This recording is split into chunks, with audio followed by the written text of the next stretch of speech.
Bienvenue dans cette capsule vidéo dont le thème est l'utilisation de la carte géologique pour dater les roches, programme de terminale spécialité SVT. Tout d'abord, il faut savoir ce qu'est une carte géologique. La carte géologique est une représentation sur un fond topographique de terrain qui affleure à la surface de la Terre. Les terrains sont affectés de couleurs, mais aussi de notations qui permettent d'avoir accès à plusieurs informations. La première information est l'âge des terrains qui est donné par la couleur. Ainsi, les terrains sédimentaires sont affectés d'une couleur qui va du marron pour les périodes les plus anciennes à la couleur jaune pour les terrains actuels. Chaque période a donc une couleur conventionnelle, le bleu pour le Jurassique par exemple ou le vert pour le Crétacé. Les terrains magmatiques et métamorphiques ont eux aussi des couleurs qui permettent de connaître l'âge. Chaque couleur est affectée d'un numéro pour faciliter la lecture de la légende. En plus de la couleur, il y a aussi des figurés et des notations qui apportent des informations complémentaires. Ainsi, chaque figuré de la légende permet d'apporter des informations complémentaires. La nature du faciès, comme le schiste bleu ou les éclogites, mais aussi le nom des roches magmatiques. Dans cet exemple, le point noir se situe dans une zone rouge avec des croix. La légende permet de savoir que les croix correspondent à des granitoïdes calco-alcalins stricto sensus, et la couleur rouge, associée au chiffre 18, permet de dater la roche autour de 300 millions d'années.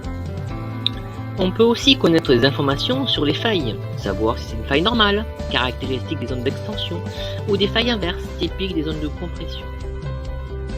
Ainsi, dans cet exemple, on peut distinguer trois failles, une faille décrochante en haut, une faille inverse au milieu, et un accident majeur en bas. Qu'est-ce que je dois retenir ? Je retiens que la carte géologique regroupe de très nombreuses informations sur les terrains et sur les structures visibles en affleurement. Il faut donc aller systématiquement regarder la légende pour connaître les informations sur l'objet étudié. Utilisons dès à présent la carte géologique avec les outils de la datation relative. On rappelle que parmi les principes de la datation relative, on retrouve le principe de superposition. Les couches les plus âgées sont en dessous des couches les plus récentes. Ici, la couche 1 est donc la plus âgée. Le deuxième principe est le principe de recoupement. Les couches recoupées sont plus anciennes que l'objet qui les recouvre. La faille est donc plus récente que les couches 1 et 2, mais elle est plus ancienne que la couche 3. Et maintenant, si on applique à la carte géologique, on voit que les failles recoupent les terrains verts notés C1, mais ne recoupent pas les terrains notés G. La faille est donc post-Crétacé C1, mais anté-Oligocène, qui correspond à G dans la légende. En utilisant la carte géologique et sa coupe, on voit que le dépôt M3 est ici forcément postérieur au dépôt C2 à C6. On appelle discordance ondulaire un dépôt d'une strate sédimentaire plus récente sur des couches plus anciennes qui ont été plissées. Les discordances ondulaires se voient grâce à des points triples que l'on peut observer à droite sur la coupe. La couche orange est donc forcément postérieure aux couches sous-jacentes en vert qui sont donc d'âge Crétacé. Et maintenant, qu'est-ce que je dois retenir ? Je retiens ainsi que les cartes géologiques sont des vues planes des terrains à l'affleurement.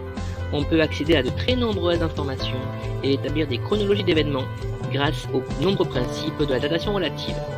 Ayez en tête que chaque représentation plane à gauche de la carte correspond à une coupe géologique à droite. À bientôt!